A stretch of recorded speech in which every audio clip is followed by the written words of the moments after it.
Hello दोस्तों, welcome to the Python interview questions.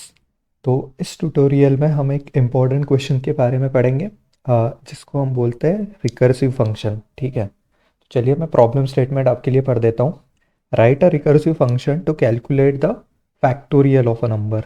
ठीक है, तो यहाँ पे दो चीज़ें हैं, एक बोल रहे कि फैक्टोरियल कैलकुलेट करो, दूसरा बोल रहे यूज़ द रिकर्सिव फंक्शन। ठीक है, तो फैक्टोरियल से रिलेटेड मैंने ऑलरेडी आपको एक प्रोग्राम किया हुआ है पहले, जिसका लिंक मैं आपको डिस्क्रिप्शन बॉक्स में दे दूंगा, जहाँ पे हमने फॉर लूप यूज़ करके factorial of a number calculate किया होता है। तो जिनको नहीं पता है उनके लिए मैं बता दूं, फैक्टोरियल ऑफ एनी नंबर क्या होता है मैथमेटिक्स में, जैसे हमने बेसिक्स पढ़ा हुआ है। Like for example 5 factorial is 5 into 4 into 3 into 2 into 1। अगर मैं 3 फैक्टोरियल कैलकुलेट करूँ तो 3 इंटू 2 इंटू 1। सिमिलरली अगर मैं 10 फैक्टोरियल या फिर और कुछ कैलकुलेट करूँ तो 10, 9, 8 मल्टीप्लाइड बाय ऐसे ऐसे करते हम आएंगे। ठीक है, मल्टीप्लाइड बाय फाइनली 3, 2, 1। ठीक है, तो this is nothing but the factorial of a number which is nothing but multiplication of that number till it goes to 1, right. तो सबका हम मल्टीप्लाई करके वैल्यू कैलकुलेट करेंगे। तो जैसे यहाँ पे वैल्यू आएगी 120, राइट। यहाँ पे अगर कैलकुलेट 3 इंटू 2 इंटू 1 कितना होगा, ये हो जाएगा 6। तो 3 फैक्टोरियल कितना होगा, 6। 5 फैक्टोरियल इज 120। सिमिलरली ये भी कुछ ना कुछ 10 फैक्टोरियल कैलकुलेट होगा। तो चलिए मैंने फैक्टोरियल का तो कंसेप्ट आपको क्लियर कर दिया। अब second and most important thing जो इंटरव्यूज में बहुत पूछी जाती है, this is calculate this using a recursive function. अब समझते हैं रिकर्सिव फंक्शन होता क्या है। Recursive function is the function calling itself. तो क्या है, फंक्शन खुद को ही कॉल कर रहा है। हमने अब तक के ट्यूटोरियल्स में बहुत सारे फंक्शंस लिखे, राइट, बट कोई ऐसा फंक्शन नहीं था जो खुद को ही कॉल कर रहा है। फंक्शन एक्सप्लिसिटली हम बाहर से कॉल कर रहे थे, बट ये यहाँ पे क्या बोल रहा है, ऐसा फंक्शन लिखो जो खुद को ही कॉल कर रहा हो। ठीक है, चलो नेक्स्ट पॉइंट इसमें बोल रहा है, it is use to solve problems that can be broken down into smaller similar sub problems. And finally the next statement is the last call is calculated first and returns a value. अब ये दोनों points आपको complex लग रहे होंगे, अभी मैं इसको सिंपल करके आपको नेक्स्ट 5 to 10 मिनट्स में ये समझा दूंगा।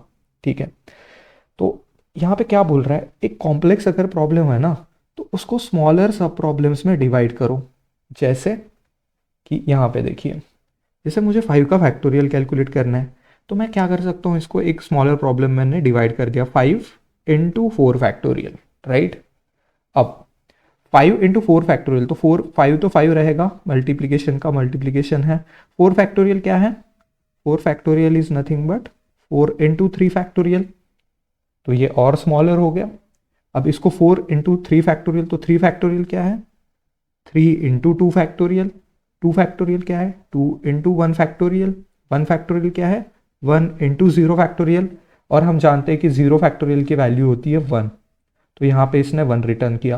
तो ओवरऑल ये कैलकुलेशन कैसे होगा, 1 into 1 into 2 into 3 into 4 into 5, और ओवरऑल इसका मल्टीप्लीकेशन कैलकुलेट होगा 120।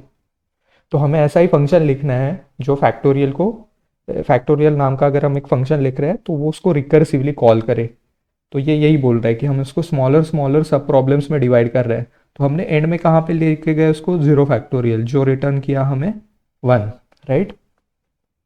और नेक्स्ट इंपॉर्टेंट स्टेटमेंट आप इंटरव्यू में इससे रिलेटेड क्या बोलोगे, the last call is calculated first and return a value. तो देखिए जैसे लास्ट कॉल क्या था यहाँ पे, 0 फैक्टोरियल, जिसने वैल्यू क्या रिटर्न की 1। तो इसने लास्ट कॉल की वैल्यू सबसे पहले कैलकुलेट होती है। बस इतना ही आपको इंटरव्यू में बोलना है जितना यहाँ पे लिखा हुआ है, और आप ये एग्जाम्पल दे सकते हो। तो देखिए फॉर एग्जाम्पल जैसे फैक्टोरियल, तो ये है मेरी फंक्शन डेफिनेशन, मैंने फंक्शन का नाम दे दिया फैक्टोरियल, इसको मैंने वैल्यू पास की n। इसका मतलब है मैं बोल रहा हूँ कि भाई मेरे लिए इस n का फैक्टोरियल कैलकुलेट करो। तो पहले मैं इसको एक इफ कंडीशन दे रहा हूँ, if n is equal to 0 return 1। तो जैसे मैंने आपको बोला कि अगर बेस केस क्या है हमारी, n इज इक्वल टू 0, तो बेस केस में ये रिटर्न करेगा 1। एल्स अगर नहीं है तो ये क्या रिटर्न करना चाहिए, return n into factorial of n-1।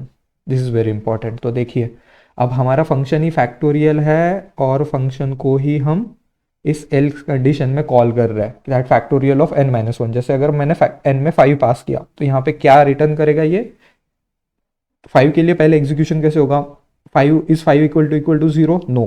तो ये इफ़ की जगह नहीं जाएगा, ये जाएगा एल्स में। तो हम एल्स में क्या होगा, return 5 into factorial of 5 minus 1 that is 4। तो 5 इंटू फैक्टोरियल ऑफ 4 आएगा, फिर से ये फैक्टोरियल फंक्शन कैलकुलेट होगा। तो देखिए जैसे यहाँ पे मैंने लिखा हुआ है, तो इनिशियली क्या किया हमने, फैक्टोरियल ऑफ 5 को कॉल किया। तो इसने क्या किया, 5 इंटू फैक्टोरियल ऑफ 4 को कॉल किया, ठीक है। अब उसके बाद क्या हुआ, इसने फैक्टोरियल ऑफ 4 को कैलकुलेट करने के बाद रिपीटेडली वो फैक्टोरियल फंक्शन कॉल हो रहा है। तो 4 इंटू फैक्टोरियल ऑफ 3, यहाँ पे क्या हुआ, 3 फैक्टोरियल ऑफ 3 को कॉल होगा, तो वो होगा 3 into factorial of 2। Similarly factorial of 2 calculate होगा, तो 2 into factorial of 1, 1 into factorial of 0, and factorial of 0 is nothing but that is base case, right, that is 1। तो सबसे पहले ना ये 1 कैलकुलेट होता है। अब ये 1 कहाँ पे रिप्लेस होगा, यहाँ पे 1 into factorial of 1, factorial of 0 that is 1। तो 1 इंटू 1 क्या आंसर क्या आएगा, वो आंसर आया 1, ठीक है। तो ये 1 कहाँ पे पास होगा, यहाँ पे। तो ये है फैक्टोरियल ऑफ 1, तो वो कितना रिटर्न किया, 1। तो 2 इंटू 1, यहाँ पे ये चीज़ कैलकुलेट होगी और वो रिटर्न क्या करेगा, 2, राइट। तो ये किसने, फैक्टोरियल ऑफ 2 ने रिटर्न किया 2, तो ये 2 कहाँ पे रिप्लेस होगा, यहाँ पे फैक्टोरियल ऑफ 2। तो यहाँ पे होगा 3 इंटू फैक्टोरियल ऑफ 2 इज 2, तो 3 इंटू 2 इज 6। तो ये यहाँ पे 6 कैलकुलेट हो जाएगा। तो ये है फैक्टोरियल ऑफ 3 बेसिकली, राइट। तो फैक्टोरियल ऑफ 3 कहाँ पे कॉल हुआ था, यहाँ पे। तो यहाँ पे ये वैल्यू क्या रिटर्न करेगा, 6। तो 4 into factorial of 3 is 6, 4 into 6 is 24। तो ये यहाँ पे कैलकुलेट होगा। ये किस चीज़ की कैलकुलेशन है, फैक्टोरियल ऑफ 4 की कैलकुलेशन है। तो ये है 24, तो ये यहाँ पे 24 रिटर्न करेगा। तो 24 टाइम्स 5 इज 120। तो फाइनली कैलकुलेट होगा ये फैक्टोरियल ऑफ 5। अब आप समझ सकते हो इस एग्जाम्पल के कि यार सबसे पहले मैंने जिसको कॉल किया था फैक्टोरियल ऑफ 5, वो सबसे एंड में एग्जीक्यूट हुआ है, और लास्ट में जिसको कॉल हुआ था फैक्टोरियल ऑफ 0, तो 1 वो सबसे पहले कैलकुलेट हुआ है, राइट। तो यही ये 2 स्टेटमेंट्स है। आई होप आपको इजीली अभी ये समझ आए होंगे, आप फिर से एक बार पढ़ लेना। और ये इससे रिलेटेड कोड है। तो जैसे देखिए मैं यहाँ पे कॉल कर रहा हूँ फंक्शन को, रिजल्ट इज फैक्टोरियल ऑफ 5।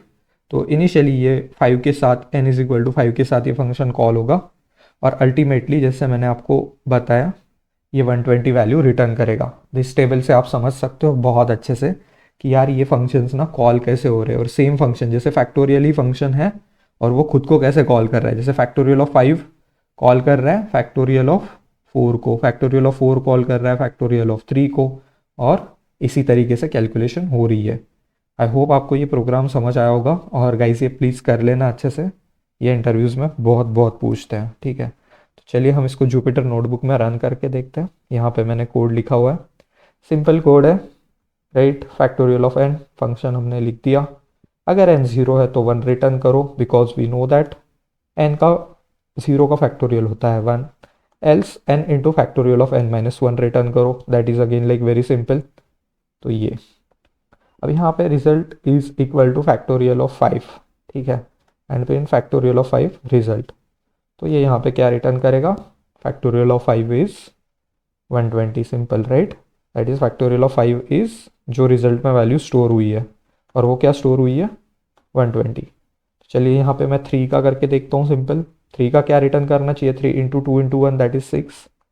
तो देखिए इसने यहाँ पे 6 रिटर्न किया। सिमिलरली अगर मैं किसी और नंबर का कैलकुलेट करके देखूँ, 8 factorial, okay, that is 40320। I hope आपको ये चीज़ समझ आई होगी कि ये सेम फंक्शन फैक्टोरियल खुद को यहाँ पे फैक्टोरियल कैसे कैलकुलेट कर रहा है, ठीक है। चलिए, thank you very much guys.